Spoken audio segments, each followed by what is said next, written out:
Olá, sejam muito bem-vindos aos Jovens e Cidadania. Este programa tem o objetivo de chamar a atenção de todos os jovens e cidadãos portugueses para o seu papel importante na construção da nossa sociedade. Mas para juntos abordarmos temas relativos a esta questão, eu hoje conto com a ajuda de dois comentadores. Eles que são Tomás Vilhena, licenciado em Filosofia. Olá, Tomás. Olá.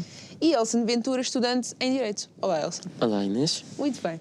Então, o tema do dia de hoje é relacionado com a democracia, mas antes de entrarmos a fundo neste tema, eu quero convidar o Elson a ler um dos princípios fundamentais que constam na nossa Constituição da República Portuguesa.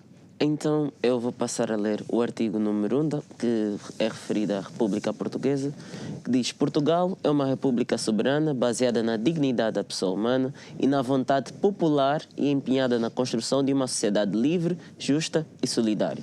Obrigada, Elson. E creio que faz todo o sentido nós falarmos nesta diferença entre democracia e ditadura, Tomás, porque não podemos abordar um tema sem falar do tema oposto. Então, como é que tu poderias definir o que é democracia? Então, inicialmente nós podemos definir democracia retratando a sua origem. Ela tem origem no grego, precisamente quer dizer poder do povo. O que é que isto quer dizer? Na democracia existe a soberania do povo. É o povo que elege os seus representantes para que eles possam colocar as políticas necessárias e corretas para que o país possa funcionar da melhor forma. E também dentro da democracia nós temos uma divisão dos poderes. E porquê é que existe esta divisão de poderes? Para evitar precisamente a corrupção e evitar precisamente aquilo que acontece na ditadura. A ditadura é apenas conformizada por uma única personagem que rege o país conforme os seus bens e interesses, conforme aquilo que ele quer implementar no país, não pensando na vontade do povo. E também, fazendo aqui uma contrapartida e uma comparação a outros sistemas políticos que também existem, nomeadamente a oligarquia, que acontece muito na Rússia, na Ucrânia, onde existe um lobby de várias personagens que também, consoante as suas vontades e os seus interesses, muitas das vezes económicos, eles regem o país conforme as leis que eles acham que o país deve funcionar melhor. E também temos, por exemplo, as teocracias, como funciona, por exemplo, no país Irão, onde as leis são precisamente emanadas da religião. No caso, eles são muçulmanos, a lei precisamente é emanada do Corão. Portanto, nós aqui podemos estabelecer uma diferença subliminar e podemos então referir que a democracia, que foi originada na Grécia Antiga, na polis, onde os cidadãos livremente conversavam sobre as políticas que iam ser implementadas no país, nós hoje em dia também temos acesso a isso mesmo quando as pessoas vão votar às urnas e eleger os seus representantes para que eles então implementem as políticas que os cidadãos querem. Muito bem. Então, Elson, agora, perante esta, e lá mesmo para casa, já estamos mais esclarecidos do que é democracia e outros sistemas políticos também, e isto leva-nos à pergunta: será que em Portugal atualmente nós temos uma verdadeira democracia conforme a definição? É engraçado até dizer isso porque, como ouvimos, conforme a definição, democracia vem da vontade popular, da vontade do povo. E como no artigo 1º que foi lido também, diz que a República Portuguesa tem como base na vontade do povo. Mas uma coisa está escrita, outra coisa é verificar se em plena sociedade é isso que se verifica. E nós podemos ver que há o povo fala, mas o povo não é ouvido. Ou seja, o povo tem a sua vontade, o povo apresenta o seu descontentamento, mas, mesmo assim, não verifica-se as condições a melhorarem naquilo que o povo está a descontentar. Por exemplo, na área da saúde, área da habitação, entre outras áreas, onde vê-se claramente o descontentamento popular, porque o povo é a base da democracia, mas não se vê a ser implementadas medidas que visam a aumentar o bem-estar da população, o bem-estar do povo. E neste sentido, Tomás, agora o que é que tu achas que nós deveríamos fazer em Portugal? O que é que tu achas que em Portugal deve começar a ser feito para que nós comecemos a observar uma verdadeira democracia, uma democracia plena? Para observarmos uma democracia plena, precisamente o país precisa de transparência, ou seja, precisa de transparência nas políticas, nas normas que irão ser implementadas. Isto também referente à honestidade que os representantes políticos que são elegidos também devem possuir, pois as políticas que eles, nos programas eleitorais e nos discursos parlamentares e políticos, dizem à população aquilo que vão implementar, eles realmente, quando forem eleitos, têm de implementar essas políticas porque foram eleitos pelo povo. E muitas vezes, e praticamente sempre, isso acaba por não acontecer. precisamente também é preciso haver competência. Esses políticos, representantes políticos que são eleitos, também precisam ter competência para poder implementar as políticas que eles próprios hipotetizaram que devem ser corretas para o país. E acho que, com base nestes conceitos, que nem sempre são vistos em Portugal, Portugal poderia começar a viver uma democracia plena.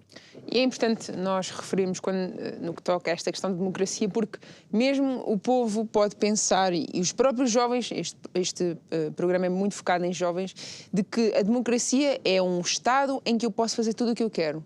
Tudo o que me apetece eu posso fazer, tenho essa liberdade. E não é bem assim, porque nós temos que viver em democracia, mas também com regras. Então, Elson, é possível e nós devemos fazer isto, viver em democracia e com regras. Não é eu faço o que quero e que me apetece e não vou pensar nas consequências nem na liberdade do outro. É possível sim, porque sem regras não é democracia, é uma anarquia. E nós sabemos que onde a minha liberdade termina, aí começa a liberdade do outro. Então, não devemos ter só em atenção ao nosso bem-estar, ao que nós queremos, mas também ter atenção ao bem-estar do outro. Porque há necessidades que eu posso ter agora, o outro pode não ter. E devemos viver, sim, numa democracia, e é em sociedade, e é com regras. Porquê? Porque é com as regras que nós conseguimos determinar o que nós podemos fazer, o que nós não devemos fazer, o que é necessário nós seguirmos, obedecermos para conseguirmos viver em sociedade, porque se isso não acontecer, então parece que aqui estamos cada um a fazer o que quer. E não, a sociedade é um conjunto de áreas, é um conjunto de setores, é um conjunto de pessoas que em conjunto visam melhorar o seu futuro. Nesse caso, visam melhorar o seu país. E é com base nessas regras, e é com as regras que temos a Constituição, que é um exemplo disso, onde temos várias regras, vários deveres e vários direitos que cada cidadão tem, e é com base nesses direitos, desses deveres, que nós conseguimos avançar e que nós conseguimos construir uma sociedade melhor e conseguimos construir um país ainda melhor também. Certo. E pegando um bocadinho nesta questão das regras e onde é que termina a minha liberdade, onde é que começa a liberdade do outro, Tomás, no que toca ao eu expressar a minha opinião, no que toca ao eu ter liberdade de expressão, que é basicamente o mesmo, nós vemos que muitas das vezes surge aqui um tema que é o cancelamento. Portanto, se o meu discurso não vai a favor das grandes massas, se o meu discurso não vai a favor daquilo que querem que eu faça, já começam numa política de cancelamento. Tu achas que estas políticas de cancelamento são democráticas num sistema em que nós defendemos a democracia? Antes de responder a essa questão, eu gostaria então de ler o artigo 37 da Constituição portuguesa, que fala precisamente sobre a liberdade de expressão e informação, onde eu vou passar a citar e diz então o seguinte: todos têm o direito de exprimir e divulgar livremente o seu pensamento pela palavra, pela imagem ou por qualquer outro meio, bem como o direito de informar, de se informar e de ser informados, sem impedimentos nem discriminações.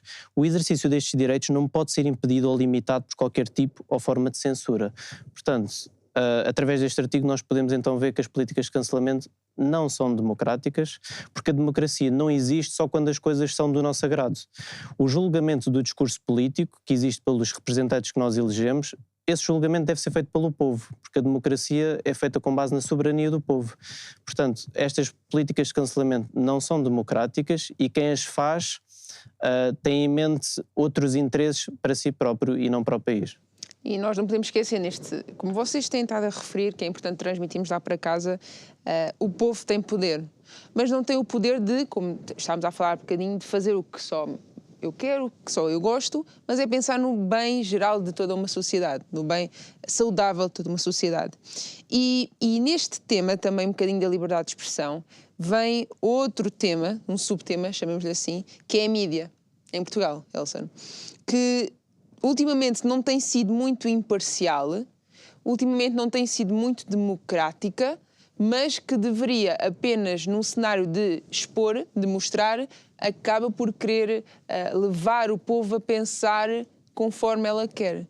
Será que isto defende também uma democracia em Portugal? Não, até vai mais para o lado do que já referimos que não é democracia. Vai mais para o lado do que era feito nos regimes de 1930, mais ou menos na década de 30, que eram mais ou menos regimes fascistas, que usavam bastante da mídia para manipular. Porque ao manipular ao que o povo pensa, manipulas para que eles pensem da forma que tu queres. Quando, na verdade, nós sabemos que não é isso. A mídia, para além dos planos políticos, tem que ser o mais transparente possível, tem que ser o mais aberta possível e passar a informação como ela é, e não como queremos que ela seja. como ela é. Porque assim o povo é mais informado, o povo consegue exercer a sua opinião tendo a informação correta, não a informação que eu quero que eles saibam, para que depois façam com que eles vão no caminho que eu quero que eles sigam. Mas não, porque a democracia é exatamente isso. A democracia é a livre expressão do que eu quero falar. Se eu tenho uma informação, eu passo essa informação. Claro, tem que ser correta. Se eu tenho uma opinião sobre o assunto, eu falo essa opinião. Se eu tenho uma outra opinião, eu falo essa outra opinião. E a mídia é a mesma coisa. Temos vários canais de mídia, várias formas de transmitir informações, quer seja através de jornais, através de televisões e por aí vai. E cada um tem como essa função e esse dever, como membro de uma sociedade democrática, passar essa informação de forma fiel e de forma a que o povo seja, não só tenha o conhecimento, mas seja sensibilizado a olhar para as coisas da forma como elas devem ser olhadas. Olhar para as coisas conforme devemos olhar e a seriedade que devemos ter para com aqueles determinados assuntos. No fundo é transmitir a informação disponível, dar a conhecer e deixar que o povo ele próprio tenha esta gestão. O que é que eu vou defender, o que é que eu mais me identifico, o que é que eu gosto, entre aspas, mas tendo acesso a todo o tipo de informação sem ser informação censurada. Exatamente. E nós, antes de prosseguirmos com o desenvolvimento desta temática, eu quero convidar a doutora Luísa a poder abordar este tema à luz do que está na nossa Constituição da República Portuguesa.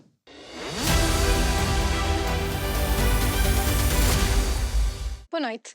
E porque estamos a falar de democracia, acho que faz todo o sentido começar por referir o preâmbulo da nossa Constituição, que diz que a 25 de abril de 1974 o movimento das Forças Armadas, coroando a longa resistência do povo português e interpretando os seus sentimentos profundos, derrubou o regime fascista, libertou Portugal da ditadura e a Revolução restituiu aos portugueses os direitos e liberdades fundamentais, sendo que a Assembleia Constituinte afirma a decisão do povo português de defender a independência nacional, de garantir os direitos fundamentais dos cidadãos, de estabelecer os princípios basilares da democracia e de assegurar o primado do Estado de Direito Democrático. É neste sentido que logo no artigo 2º nós vemos que a República Portuguesa é um Estado de Direito Democrático. De direito, porque se baseia na Constituição, tudo se tem que fundamentar na Constituição e na lei, na legalidade democrática, e democrático precisamente porque se baseia na soberania popular, no pluralismo de expressão, na organização política democrática, na separação de poderes. Na verdade, quando falamos em democracia, estamos a falar de um modo de governação, de um regime político em que os portugueses são os soberanos. O artigo 3º diz: a soberania una e indivisível reside no povo. Portanto, o povo é soberano, o povo é que é o detentor do poder político e delega esse poder político em determinadas pessoas que vão governar em representação dos soberanos que são os portugueses. Vão governar em representação e vão governar subordinando-se à Constituição, porque o artigo 3º, número 2 diz: o Estado subordina-se à Constituição. E aqui gostaria de mencionar o artigo 108 e o artigo 109. O artigo 108 diz que o poder político pertence ao povo e o artigo 109 diz: a participação direta e ativa de homens e mulheres na vida política constitui condição e instrumento fundamental de consolidação do sistema democrático, devendo a lei promover a igualdade no exercício dos direitos cívicos e políticos e a não discriminação em função do sexo no acesso aos cargos políticos. Ou seja, democracia implica uma intervenção ativa, uma participação ativa dos cidadãos. E já aqui foi falado no direito de sufrágio, no voto. É verdade, está previsto no artigo 10º da Constituição e no artigo 48. No entanto, existem outros direitos fundamentais políticos, existem outros mecanismos políticos que os cidadãos devem conhecer e devem lançar mão, porque a democracia não começa e termina no dia em que há eleições. A democracia continua durante todo o tempo. São os portugueses que são os soberanos e que têm que verificar se está a haver democracia, se o seu poder político está a ser bem exercido. E aqui eu gostaria de referir o artigo 45, que nos fala do direito de reunião e de manifestação. Os cidadãos têm o direito de se reunir pacificamente e sem armas, mesmo que em lugares abertos ao público, sem necessidade de qualquer alteração. Artigo 46, que fala da liberdade de associação. Os cidadãos têm o direito de livremente e sem dependência de qualquer autorização constituir associações, desde que estas não se destinem a promover violência e os respectivos fins não sejam contrários à lei penal. Mais à frente temos o direito de sufrágio, sufrágio, que já falámos, artigo 49, que é um direito e é também um dever cívico. Artigo 48, muito importante, participação na vida pública. Número 1 diz que todos os cidadãos têm o direito de tomar parte na vida política e na direção dos assuntos públicos do país, diretamente ou por intermédio dos representantes livremente eleitos. Todos os cidadãos têm o direito de ser esclarecidos objetivamente sobre atos do Estado e demais entidades públicas e de serem informados pelo Governo e outras autoridades acerca da gestão dos assuntos públicos. Ou seja, o Estado tem que prestar contas aos soberanos que são os portugueses. Como? Direito de petição, artigo 52, diz que todos os cidadãos têm o direito de apresentar, individual ou coletivamente, aos órgãos de soberania, aos órgãos de governo próprio das regiões autónomas ou a quaisquer autoridades, petições, representações, reclamações ou queixas para defesa dos seus direitos, da Constituição, das leis ou do interesse geral e, bem assim, o direito de serem informados em prazo razoável sobre o resultado da respectiva apreciação. Temos também, no artigo 23, o provedor de justiça. Cidadãos podem apresentar queixas por ações ou omissões dos poderes públicos ao provedor de justiça. Portanto, há vários mecanismos que os portugueses podem lançar mão para que a democracia não se termine, não conclua num único ato que é o voto. Os portugueses podem e devem ser ouvidos e ser esclarecidos relativamente a todos os assuntos do país, porque, na verdade, eles é que são os soberanos. Democracia implica efetivação de direitos fundamentais, implica responsabilização dos governantes e, quando todos estes meios estão esgotados, existe ainda o Poder Judicial, que tem a obrigação de administrar a justiça em nome do povo, existe ainda o direito de resistência. Portanto, os portugueses podem e devem ingerir na vida política para que se garanta a democracia e para que o Estado cumpra uma das suas tarefas fundamentais, que está no artigo 9º, a linha C, que diz que é uma tarefa fundamental defender a democracia política, assegurar e incentivar a participação democrática dos cidadãos na resolução dos problemas nacionais.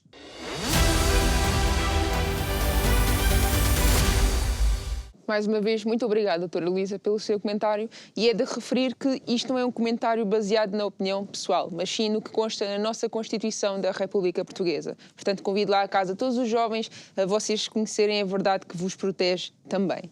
E neste sentido de dar informação ao povo, nós estamos a falar de democracia, estamos a falar de que o povo tem poder.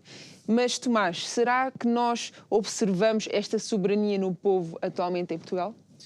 Tendo em conta esse ponto, posso já avançar com uma notícia do Observador, que precisamente teve em conta uma cerimónia em que foi premiado o ex-presidente da República, Ramalhianes, e o mesmo referiu que o mundo acabou por mudar para pior, que esta soberania do povo já não existe, que o direito dos povos, o direito das gentes já não existe, e o mesmo ainda faz uma comparação com os países dos Estados Unidos, da Rússia e da China.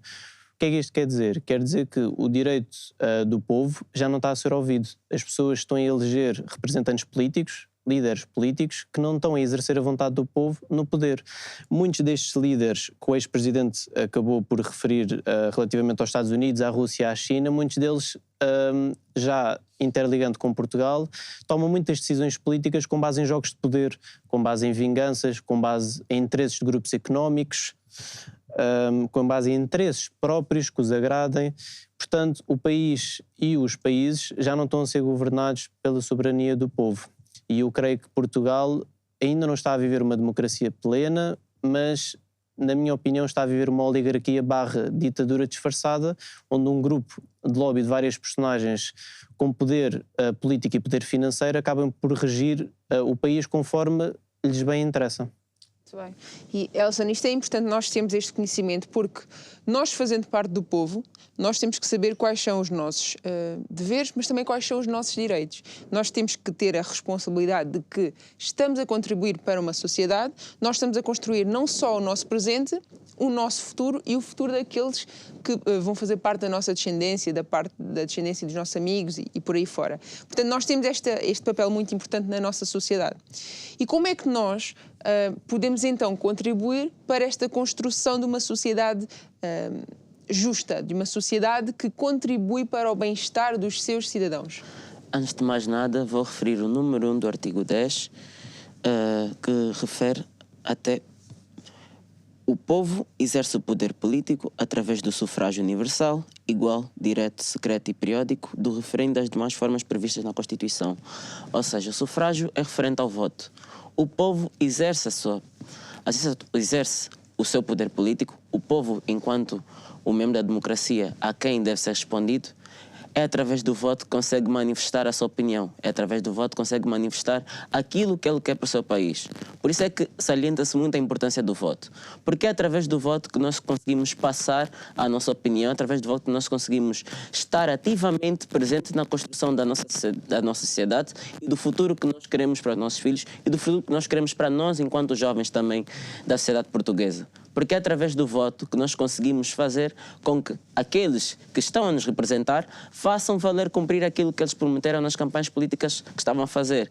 Quer seja com estruturas para a saúde, estruturas para a educação, estruturas para o ensino, melhorias na habitação, melhorias em qualquer área que seja o que for. Mas é através do voto que nós, enquanto jovens, nós, enquanto cidadãos portugueses, devemos fazer exercer para poder valer realmente aquilo que nós estamos a dizer. Porque o descontentamento podemos ter, mas cabe a cada um de nós fazer a sua parte, cabe a cada um de nós agir. E a melhor forma de agir é o quê? É votando. A melhor forma de agir é o quê? É informando, é indo pesquisando. As campanhas políticas é que estamos a ver, ok, qual é o plano que ele tem, o que é que ele está a planear para fazer daqui a 5 anos, em que caminho é que ele quer ir na questão da área da saúde, o que é que ele pensa fazer na questão da habitação, que nós vemos que está, essa questão que está, ou que podemos falar sobre a educação e por aí vai.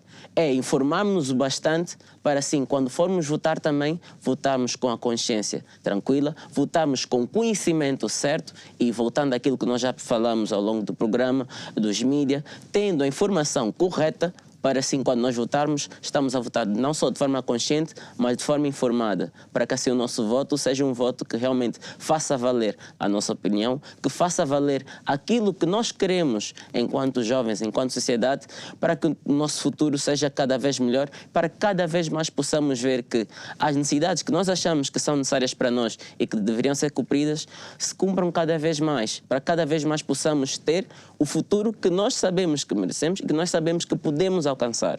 Por isso é que é muito importante o voto, por isso é que é muito importante sempre em períodos eleitorais falar sobre o voto, dar a importância que é devida ao voto, porque é através do voto que nós podemos manifestar a nossa opinião e é através dele que aí sim conseguimos fazer com que a pessoa que nós achamos que realmente consiga nos representar para o caminho correto, vai fazer com que aquele plano se cumpra. E é importante nós transmitirmos isto lá para casa, porque o nosso voto deve ser um ato consciente, como o Elson estava a referir, não é um voto baseado nas grandes massas, no que eu vou com a cara deste representante, eu gosto disto, E nós temos que também dissociar um bocadinho a influência que a própria mídia nos dá, a influência que certas pessoas possam ter e começar a pensar como um ato consciente, um ato em que eu estou a exercer e esta minha tarefa, esta minha ação vai ter influência no futuro. E assim, de uma maneira, Tomás, eu creio que o Elson já tocou aqui em alguns pontos, mas para nós, jovens, votarmos, não pode ser, conforme estávamos a dizer, não pode ser uma coisa de ânimo leve, tem que ser uma coisa, algo consciente, mas se tu pudesses dar dicas para os jovens, género, um passo a passo, antes de votar, o jovem deve saber que... Os jovens devem então saber que o voto é um ato, para além de consciente, é um ato sério e um ato informativo. Portanto, a dica que eu dou principal aos nossos jovens é que se vão informar da Constituição da República, do Diário da República, das leis que nós possuímos, vão se informar dos representantes políticos que querem subir ao poder, vão se informar dos seus programas eleitorais, vão se informar com especialistas na área da política sobre os seus discursos políticos que eles dão à população. E com base em todas estas informações, um jovem informado é um jovem com poder e, portanto, eu creio que o jovem então poderá tomar a decisão correta, que é ir votar e não é fazer aumentar esta percentagem de abstenção às urnas, porque esta percentagem de abstenção às urnas só faz com que nós ficamos à mercê de pessoas que provavelmente não querem o melhor para o país. Muito obrigado. Tomás, Elson, mais uma vez obrigado. Lá em casa convido-vos a assistir aos nossos programas e até à próxima.